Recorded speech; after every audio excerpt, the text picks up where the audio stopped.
Hello and welcome to Historics Podcast. Those of you with a keen eye will notice we're not at the Historics HQ. We're on location and the home of Workshop Diaries and our guest, Edd China.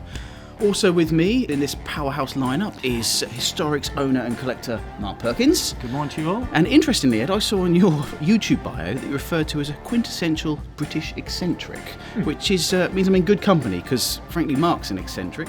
And he's British. Yeah, and he is British, so what could possibly go wrong? Well, I find that a bit harsh, and Ed's definitely a fruitcake.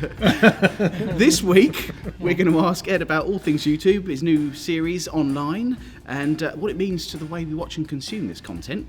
We'll be looking at our favourite lots from the auction and what's coming up for the March 12th sale. We'll be discussing cars and projects with Mr. Perkins. That's me.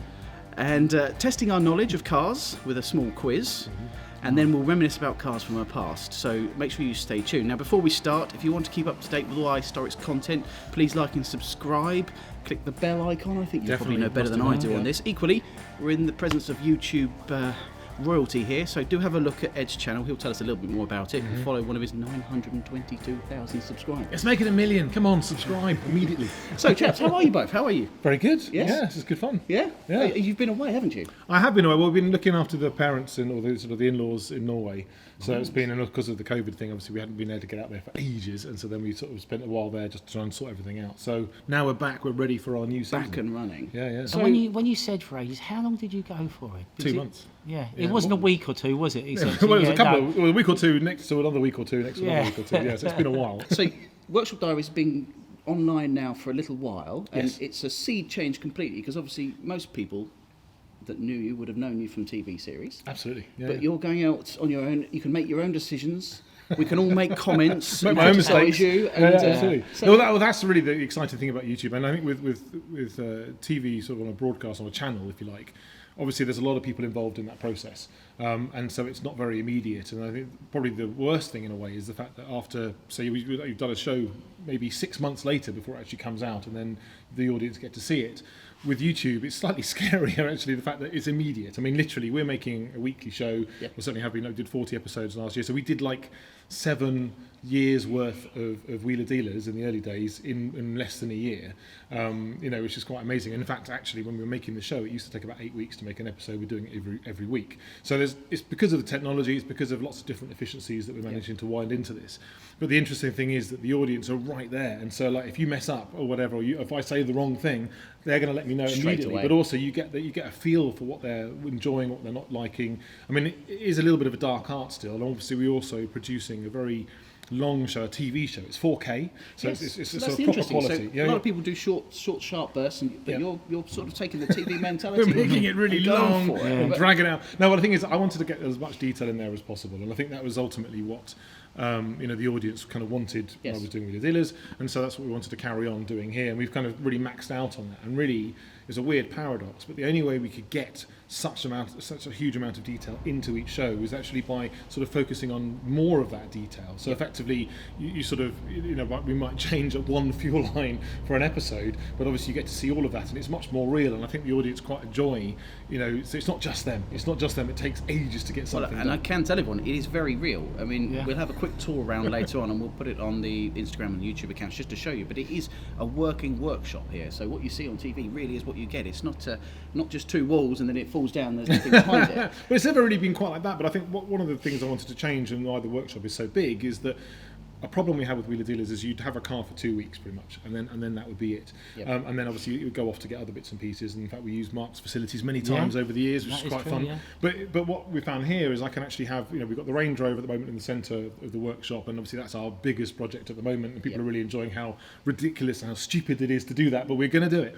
But at the side we might have a Mustang, we might have an Alvis or a boat or whatever, and so we can actually have sort of projects going concurrently, and that's why it is a diary more than sort of like a show per se, because obviously we are dipping into different bits and But pieces. isn't the things like the Range Rover is the essence really of I think sort of enthusiasm around classic cars, because obviously we deal from an auction perspective. We often deal with obviously people also talking about investments and buying new cars, and this harks back to sort of the real guts of why people love classic cars, getting involved, getting their hands dirty. Now, not all of us like to do that. I'll be quite honest.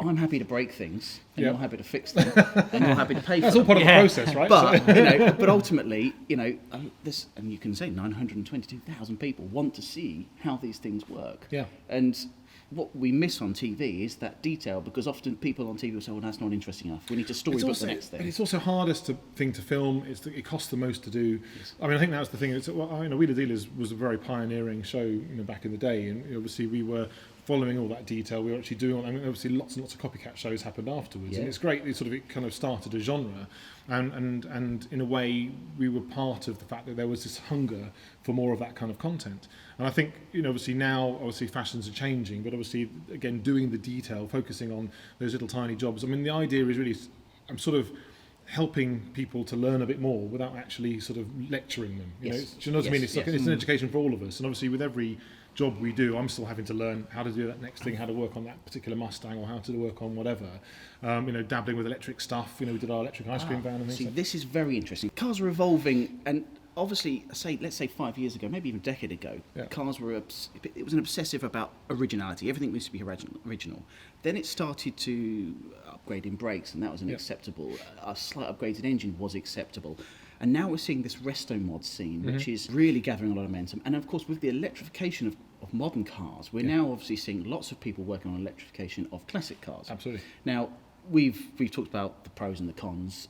There's a lot of people that would actually hate the idea, but ultimately, I think my opinion was, don't look back to see if I changed it, was that if you can electrify cars, we will hold on to more of these cars, and they won't disappear. Well, it's certainly, I think it's part of the sort of the solution. I guess with the ice cream van, it was the world's first all-electric ice cream van. We did it just to do some stuff with Guinness, Guinness World Records, and we wanted to get a record, so that was kind of part of the fun.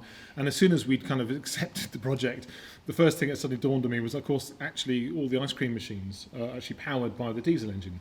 So once I've got rid of the diesel engine, I'd now need to sort out a way of actually powering the ice cream machine. And then I realised, of course, actually, that's a problem that's been going on since the 60s. Why should we have ice cream with these horrible diesel fumes when we could have it just powered electrically? The irony of pulling up alongside a load of children and leaving a diesel engine running, and every time you pull up outside of school, your start-stop button keeps going off. It's crazy, it's nuts. So basically, I ended up inventing a way of actually powering the ice cream machine itself electrically from battery pack, which could obviously work anywhere. And so that's its own little legacy and stuff, which is quite exciting. But it was really interesting taking a perfectly good brand new Sprinter engine out, 14 miles on the clock, took that out and then put in some electric stuff, and then learning all the different elements that go together, because obviously electric sort of drivetrain is so much simpler, because you have the motor, which is kind of like an inside and outside, two spinny bits, and then really there's a lot of electronics, but of course there's a lot of electronics in cars, so that's really where just the lack of components that could go wrong. So it's only down to maybe software and a couple of fuses, but you still have to be super careful, because of course like electricity can be a bit of a silent killer. If you've got 400 volts in your car, it'd be very easy to say goodnight by touching the wrong bits, and obviously part of the job is to make sure that isn't a possibility. You make sure there's lots of protection everywhere. So it's a very interesting thing. But I think also hydrogen is kind of also going to be part of that process. I mean, I run lots of Range Rovers, mainly because they always break down. So you've got to have one that's going to work.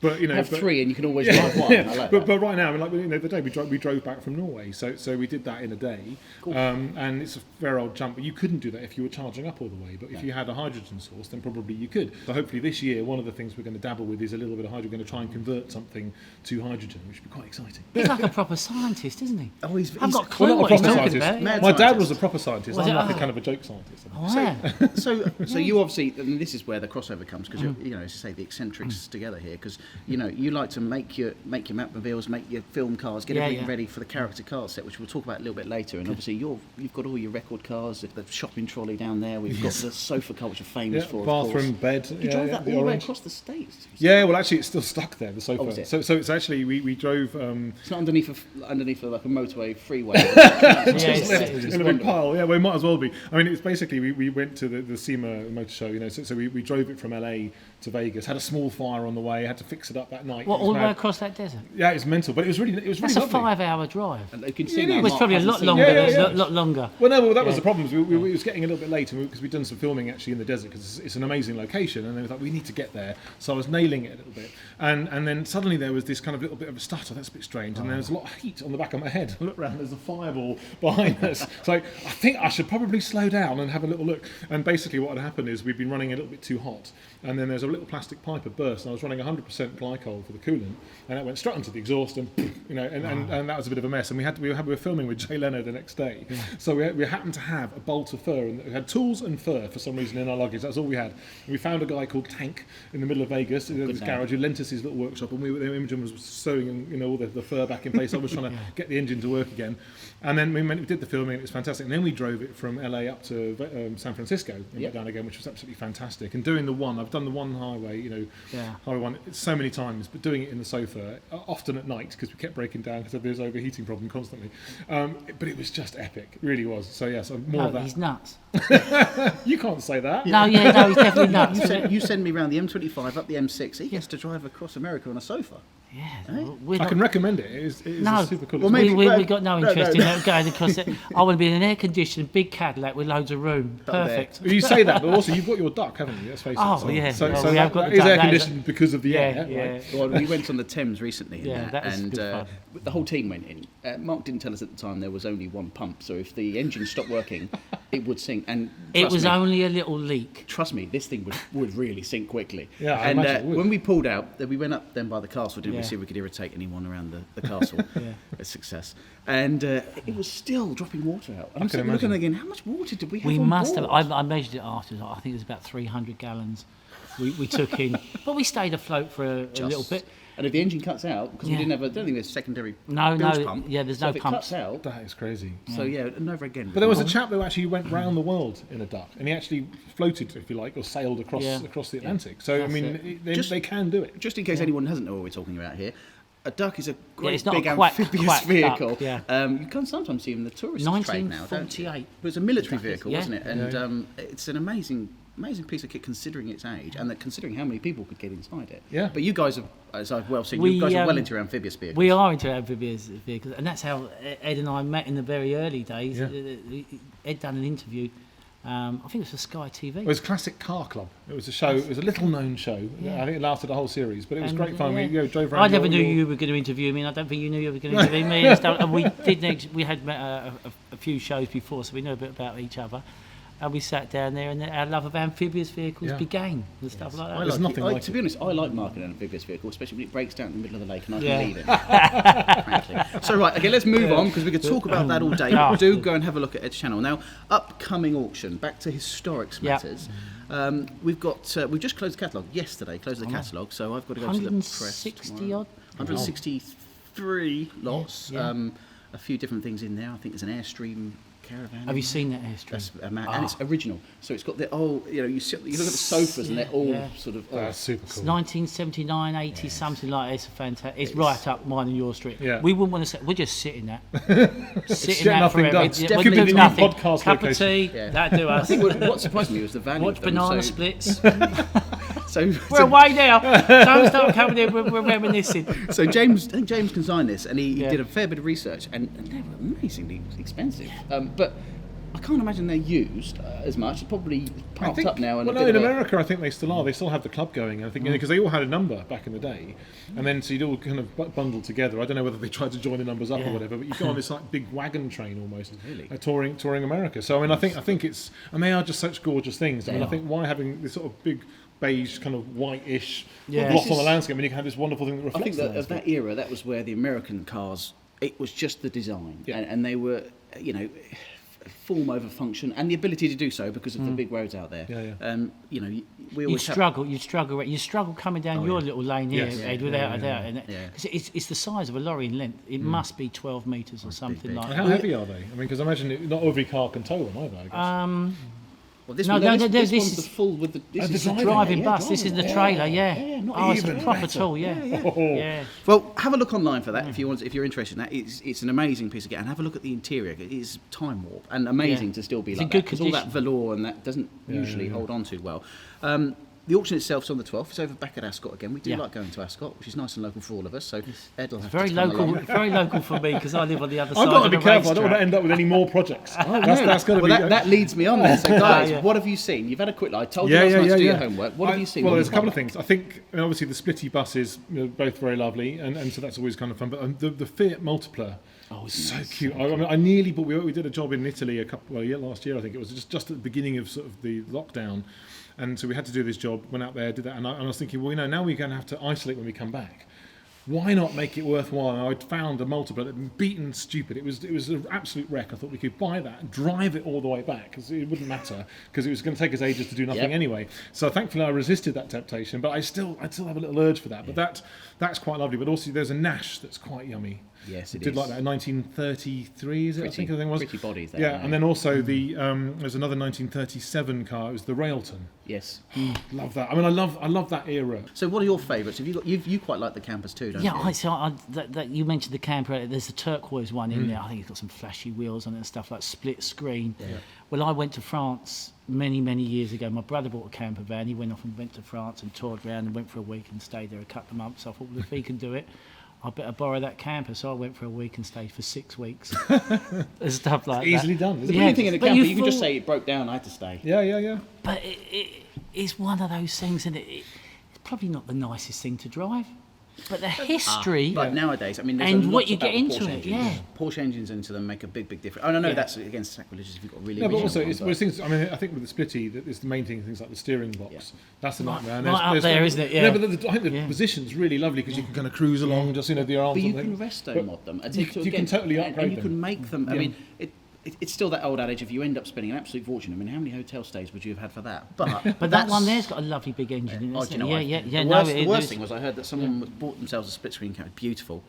Then he had it trailered down to Devon, and he would just go down and stay in it, and then... Oh, no! That's it, we lost. I think that's the sort of thing I might do back. But the magic of that sort of thing, I mean, whether you're talking like the Airstream or a little Splitty, I think there's something really wonderful about having kind of like being a snail, having your home on your back. Getting in there. And you could go anywhere, and then I think I'll stop here. And the kids in that going, I'll be there, yeah. Have a look at that lot list. It'll be lotted up by the weekend, so plenty to look at. It should be lotted up by the weekend. Yes, it should be. We do a lot more shouting on the radio, as Yes. earlier said. Turn them off. So have a quick look online. We'll also put lots of things up on all of the social media platforms, so you'll see them. We'll drag you in to have a quick look. Now, when we go to auction, which is the 12th, 3 days of viewing, so we do want you to come down. We've said this a lot. Yes, we can all do it online. We've got all of that ability, but come and see us. It's the start of the year. We're all allowed out again. Ascot's a lovely place. You've even got the bar on, so make sure you come down and see us. Now, we are going to do a quick section on you, Mark. Oh, good. And only quick, because you can't stop talking at the moment, but character cars. Now, Yes. most people know you, Mark Perkins of Historics, but obviously what they don't know is that you also run, obviously, a successful commercial property with your brothers, and you have character cars, which I'm informed is absolutely flat out busy at the moment. Why is that? We are busy at the moment because character cars, we specialise in sort of film cars. Batmobiles in particular, so I've got 4 Batmobiles, which I'm sort of greedy enough to have. I was going to say greedy. Yeah. Is that one of each, as in one of each era? Yeah, from all the different films and stuff. I think that there's probably a dozen of them. Yeah. Interestingly, I'm not that big on Batman, but I too like the cars. I love unusual vehicles. Yeah. How many Batman films have you watched, Mark? Well, I've only seen one Adam West one when I was a child. So you've got 4 Batmobiles. Yeah. Oh, you've got the Mutz Cuts from the... Mutz Cuts from Dumb and Dumber. From Dumb and Dumber. Yeah, That drives we've got, horribly. Lightning McQueen and Tow Mater. I've stolen From Lightning them, McQueen a couple of times for children's parties, yep. Ghostbusters, another one. Ghostbusters. Wasn't that an old hearse? Yes. Yeah, an old Cadillac, So it's... Has it got the right siren, though? Yes, it has. It has good, got it. Oh, good. yes, That's quality. I've got a bat boat and a bat cycle as well. Bat cycle, is that a bicycle? Yes, got them as well. That's in the showroom at the moment, as I noticed, isn't it? Two Flintstones cars from the 1980s. Yes, when I was younger, he made me dress up as Fred Flintstone. I must have been a young 20s. I don't know how I got talked into it. You didn't pay me for that day, that's sure. And I'm sure you got paid. Yeah. Well, what people don't realise that actually you are my brother-in-law, so you're in forever now. No, there's no family, no blood. Oh yeah, the no blood thing. Yeah, that's it. Yeah. So okay, you obviously deliver these cars all around the country, sometimes the world. A lot in London, I understand. Do you ever get yourselves in trouble? We've had a few mishaps and stuff like that, and many times we've been pulled over by, just say we're doing something, showing off something, so there might be a Batmobile and some DeLoreans or something driving around. Well, obviously that's a big eye catcher, and if you're up around London, around Leicester Square, you are going to get pulled by the police. Do they normally... They come home and say, oh no, be fair, they just go once, let's have my picture, mate. They pull you up for something. I'm sure Ed's come across it more than enough times, etc. Pull you up because you... some ridiculous reason, but you can talk your way out of it. And you're good at talking your way out of it, aren't you? Oh yeah, we had a brilliant one. We've done Ronan Kemp was 30th birthday. Sorry, just pick up that name. Yeah, I just want to throw that one. He was 30 back in COVID, so there's no traffic in London whatsoever, and I'm up there with the Batmobile, and there is nothing. All there is police cars in every corner, and my instructions were like to run him around the block. He's dressed as Batman. And so we go around the corner, and as soon as we turn the first police car, and we must have picked up 4 police. We hadn't gone half a mile. We're going to get tugged here for some reason. And then the next junction, they've obviously radioed through, and they coned off the road all the way back to Capital Radio, straight the way through. Was that because of you or because of Roman? Please. But it's very good like that. So what's the craziest car project you think you've worked on? That's a crazy question in itself. I mean, I think we did all with Comfy Banana, we did all kinds of things like the driving bed and the sofa and whatever. So I guess it's going to be one of those. I mean, the shopping trolley, we did a job in Ireland and that was quite mad. And we had these little air-cooled motors and we were sort of driving around, I've forgotten where it was, I think it might have been Belfast. And it was raining that day, and then the rain got into the motors, and then they started arcing, and so there was like sparks. And it looked really fantastic, but obviously it wasn't ideal. But obviously the client was happy. We got lots of people looking at it, so that was quite fun. But when driving, it's 3.5 meters tall. Yeah. So if you wear like a ski suit, you look like a toddler, in a little romper suit sitting. So that's quite fun. So I think that's probably. You're never going to look like a toddler. Please. Well, no, in the shopping trolley I do. Those of you that know us regularly, I was going to bring James Good along to this shoot. And I thought it would have been unfair to be honest with you, because I would have sat him next to Ed. Or put them on booster seats, I suppose. But just interesting, you said this back again. I've worked in Ireland a few times. It's a different set of people. Without that, they are so friendly and nice. You be careful. And they are very. And they come over and stuff like that, and you're there for hours. Yeah. Like I am with this podcast. Yes. Right. Okay. On to the next section. We're going to play a very quick game. Now, this come about because I always think of a silly game to play on a podcast just to break things up. Nothing too intelligent, is it? Well, you'll probably still lose. But basically, so when I was a kid, I used to play this game. I used to sit in the back of my dad's car, and I would try and spot the car in front from the rear brake lights and see what it was. Yeah. I'm sure you did that, right? Maybe. No. Okay, well, I was a lonely child. Yeah. So what I've done is I've just gotten some rear lights and brake lights, and we're going to try and guess which ones they are. Oh my word! Okay. They're prettily made before. I've even laminated them. That's very good. So first one, what car is this, chaps? Oh.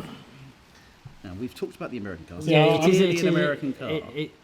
I'm going to guess at a Thunderbird. And I'd go further and say a 57 Thunderbird. Oh, that's very specific. Straight in. Okay, so this is a 62 Thunderbird. So that means I win. I think I'll tell you what, I'll give you a point each for this. I think that's pretty good. Now this one, we've gone modern here. Oh. Now, what is that? That's an i8. Oh, straight in. Ed, that's an i8. Yeah, well, I've got no idea. So I say an i8 and just take points. Yeah, lights, aren't they? So that's a BMW. I love that detail actually, just going around. It's a fabulous detail, isn't it? Cool. It's a shame that they. But how did lights get like that? We used to have little round lights. Now, and you do look at them, you think they're all these shapes and. But some of them are that long. Because of the LED. Well, the other day we were coming back, going driving to Germany.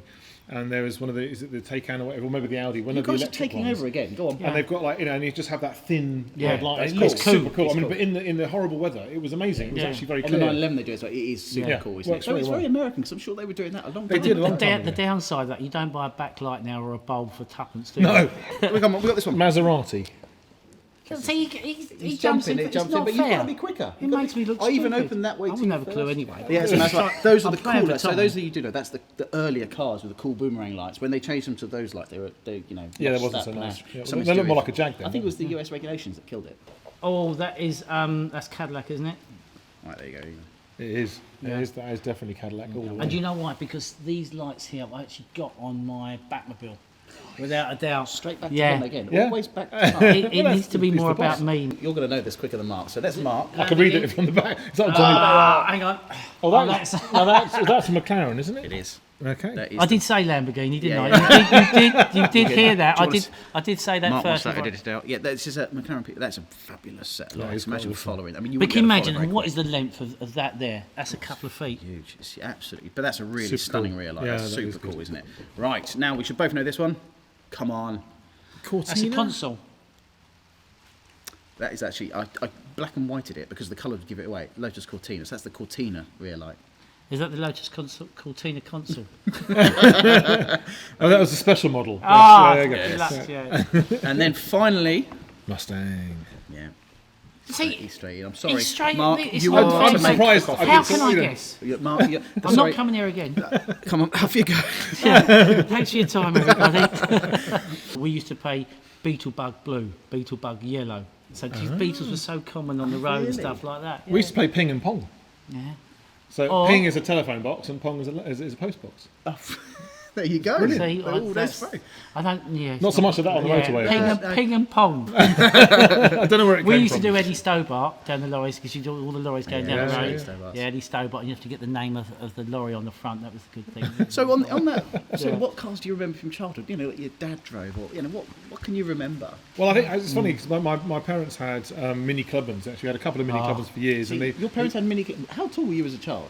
Well, I wasn't 6'7". I know, but you must have been getting there. Oh, sure, but for the early years. Did they have the wood on the side, the mini club? Yeah. Well, I don't think it was probably woodish. I guess. I don't think it's real. I think had is the word. I don't think any of them survived. But this is it. But I think my favourite sort of car experience as a kid was basically my uncle had a 1929 4.5 litre Bentley, and we went out on top of Clifton Common, and it was the first thing I'd ever done 100 miles an hour in. It was just epic, and it's apparently now in America. That was fast, that was very fast. I remember a Renault Laguna and a Citroen ZX, and I distinctly remember. It's a difficult era. I remember it because I remember having to learn how momentum was key with cars with no real power. So that was Laguna, they led the way. a Renault Laguna. My dad had a 1.8 RT. And he always did this. So he had company cars, and he would always choose.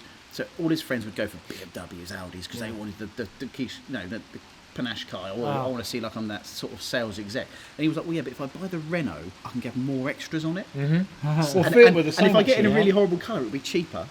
And he liked to stiff the lease company. So if I get it in purple, the buggers can't sell it when I give it back. He's just obstinate. Yeah. But that's what I remember those ones. Do you inherit a lot of your dad's sort of ways and thoughts? I just wonder. I'm inheriting his hairline as well at this rate, I think. So, right, well, we should probably wrap that up because you two have been talking for way too long. The upcoming auction is the 12th of March. There's lots on the website, so www.historics.co.uk. Please call the office, email us, whatever you need, we're there to help. Now, of course, we have 3 days of the viewing. We have the auction day itself. Make sure you come if you can, please. It's much more exciting when you're with us. From now on, we've got a few more videos to come up. Before that auction, we'll have the preview videos with Tom Exton and Vicky. We're going to go and do some driving, hopefully, next week with Sarah Crabtree and Tom again. That's it, the Crabs will be down. Yeah, so that'll be good fun, and stay engaged to watch that. Again, click, subscribe, press the bell icon. And obviously, do go and have a look at Edd's series. It's going to be the 25th of Feb, I think, is the next episode, or maybe the week after, depending on how things go. But we're going to be messing around with some freaking lasers. You can do it. It's all yours now. Well, exactly, we can. Well, as long as we can get the edit done.